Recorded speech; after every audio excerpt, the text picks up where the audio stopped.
하나님의 말씀 디모데후서 2장의 14절부터 26절입니다.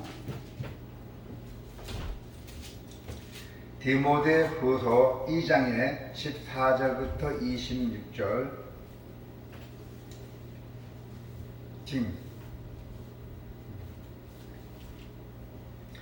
자, 나같이 하나님의 말씀을 봉독합시다. 같이 시작. 너는 그들로 이 일을 기억하게 하여 말다툼을 하지 말라고 하나님 앞에서 엄히 명하라. 이는 유익이 하나도 없고 도리어 듣는 자들을 망하게 하니라. 너는 진리의 말씀을 옳게 분별하며 불국 뜻이 없는 일꾼으로 인정된 자로 자신을 하나님 앞에 드리기를 힘쓰라. 망령되고 헛된 말을 버려라. 그들은 경건하지 아니하며 점점 나아가나니 그들의 말은 악동 종양이 퍼져 나감과 같은데 그 중에 흠의 네오와 빌레도가 있느니라. 진리에 관하여는 그들이 그릇되었도다. 부활이 이미 지나갔다 하므로 어떤 사람들의 믿음을 무너뜨리니라. 그러나 하나님의 경건터는 컸으니 인침이 있어 일러되 주께서 자기 백성을 아신다 하며 또 주의 이름을 부르는 자마다 불의에서 떠날지어다 하였느니라. 26절까지요. 큰 집에는 금 그릇과 은 그릇뿐 아니라 나무 그릇과 질 그릇도 있어 귀하게 쓰는 것도 있고 천하게 쓰는 것도 있나니 그러므로 누구든지 이런 곳에서 자기를 깨끗하게 하게 하면 기이 뜨는 그릇이 되어 거룩하고 주인의 뜻임에 합당하며 모든 선한 일에 준비함이 되리라.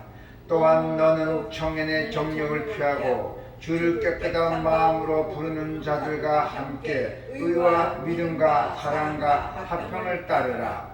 어리석고 무식한 변론을 버리라. 이에서 다툼이 나는 줄 아니라.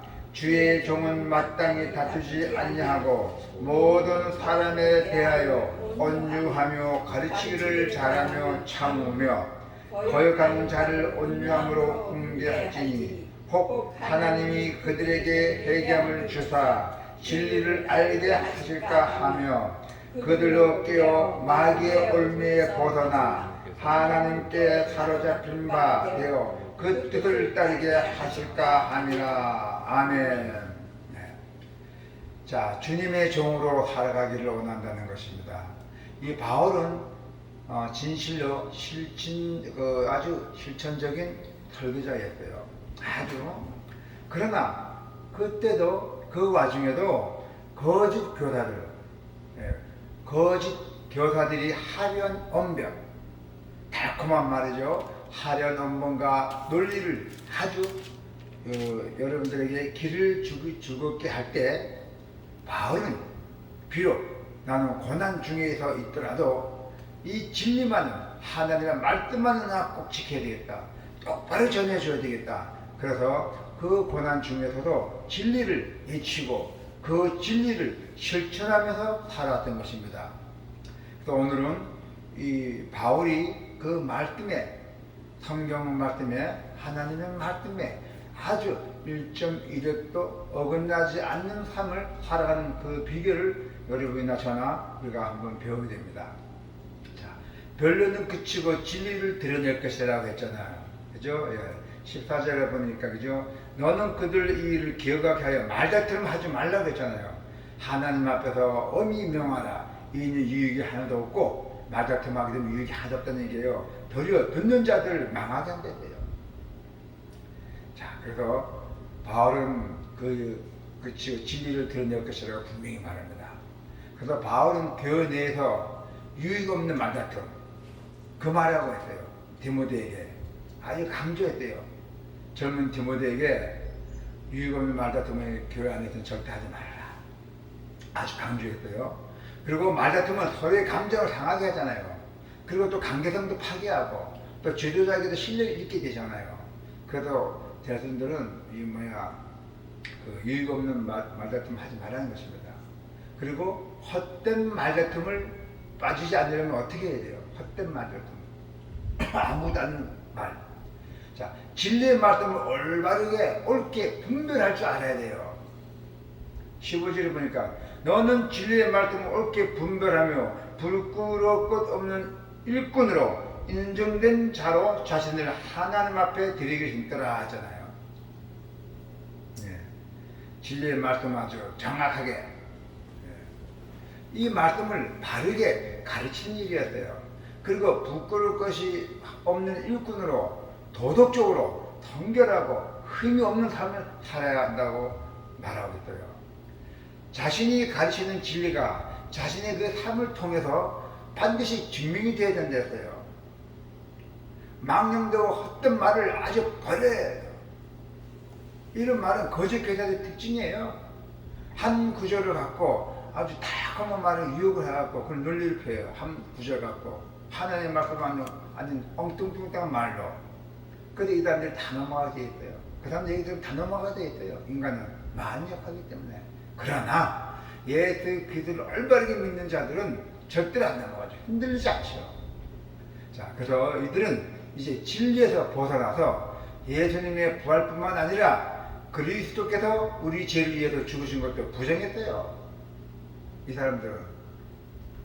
그러나 이러한 이단 사상이 사람들의 신앙을 아주 갉아먹을 수는 있지만 하나님의 교회는 결코 무너뜨릴 수 없어요. 잘 들어.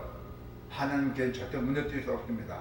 그러나 하나님의 경관터는 굳건히 서 있고 거기에는 주께서 자기 백성을 아신다라는 말씀과 주의 이름을 부르는 사람은 누구든지 악에서 떠나라 라는 말씀이 새겨져 있잖아요. 주의 이름 부르는 자는, 그죠? 네. 자, 그래서 하나님 교회는 그 진리에 서 있기 때문에, 굳게 서 있기 때문에 결코 무너지지 않습니다. 예, 하나님 자기 백성을 다 알아요. 양도 내 양을 아듯이 다 압니다. 그래서 주님의 이름을 부른 자마다 경건함을 드러내는 데 있잖아요. 자, 또 뭡니까? 귀하게 쓰임받는 그릇.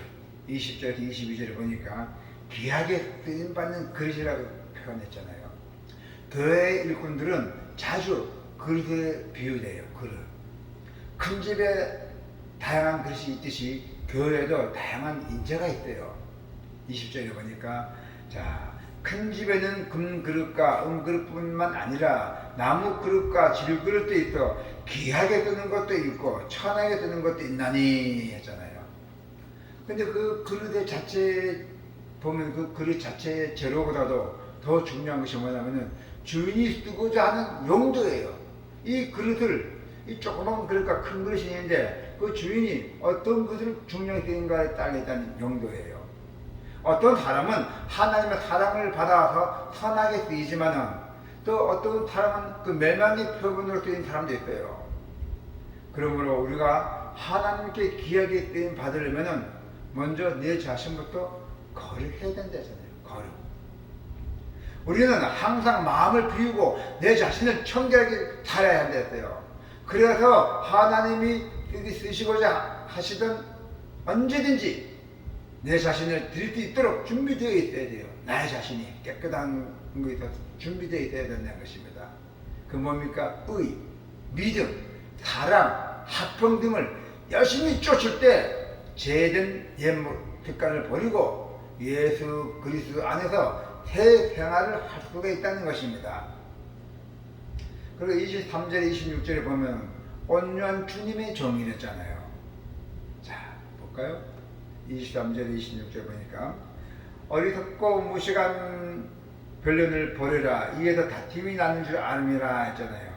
주의 종은 마땅히 다투지 아니하고 모든 사람에게 대하여 온유하며 가르치기를 잘하며 그리고 참으며 했잖아요. 거역한 자를 온유함으로 훈계할지니 혹 하나님이 그들에게 회개함을 주사 진리를 알게 하실까 하며 그들이 깨어 마귀의 올무에 벗어나 하나님께 사로잡힌 바 되어 그 뜻을 따르게 하실까 함이라고 말씀하고 있대요. 네. 자, 어리석고 무식한 논쟁을 피하려 했어요. 어리석고 무식한 논쟁. 너도 알다시피 그것은 다툼이 이렇게 뿐이다. 싸움일 뿐이다. 피하라. 절대적인 기준이 없는 논쟁은 결국 끝나지 않아요. 시작해서 끝나는 끝이 없어요. 계속 이어갑니다. 그래서 이런 무익한 논쟁을 하면 할수록 서로 자기 관점만 강화될 뿐이에요. 온유함은 화를 내지 않고 악을 참는다는 뜻이거든요. 화를 내고도 참는다는 뜻이에요. 근데 주님의 종은 감정적으로 다른 사람과 다투고 싸워서는 안 된다 했어요. 그러나 모든 사람에 대해 온유해야 된다 했어요. 그럴 때 하나님이 해결을 허락하셔서 진리를 아는 일이 가능하게 하신다고 말씀하고 있습니다. 자, 거역하는 자라 할지라도 무조건 율법적으로 잘라내지 않고 온유함으로 징계하고 잘 섬겨야 한댔어요. 그래서 이 그릇의 의미와 그 가치는 주인에게 달려있어요. 그릇이, 이 큰 그릇이 작은 것이 어떤 용이 쓰이고 어떻게 잘 쓰였는지 주인에게 달려있다는 것이에요. 주인이 누굽니까? 주님이잖아요. 이 그릇의 재료는 결정이 되면은 변경이 불가능하잖아요. 우리도 막부터 같은 거 빼보면 딱 비막 결정이 됐다. 나왔어. 그 변경이 불가능하잖아요. 버리고 다시 해야 되잖아요. 그러나 그 용도는 주인에 따라 달라질 수도 있어요. 그러므로 그 그릇의 재료보다도 그 그릇의 청결도가 더욱 중요해요. 그릇의 청결도. 하나님이 뜨실 만한 귀한 그 그릇이 깨끗한가 안 깨끗한가. 여러분이 나타나는 그 마음이 온유한 마음이 있는가 없는가 그렇다는 것이에요. 그래서 여러분들은 항상 주님이 언제든지 쓰실 줄 몰라요. 지금 이 시간에도 하나님 무슨 들어가 어떻게 하는 말도 들을 수도 있고 한상을 보여줘서 거의 공허한 한상도 보여줄 수 있습니다. 언제 보여줄지 모릅니다.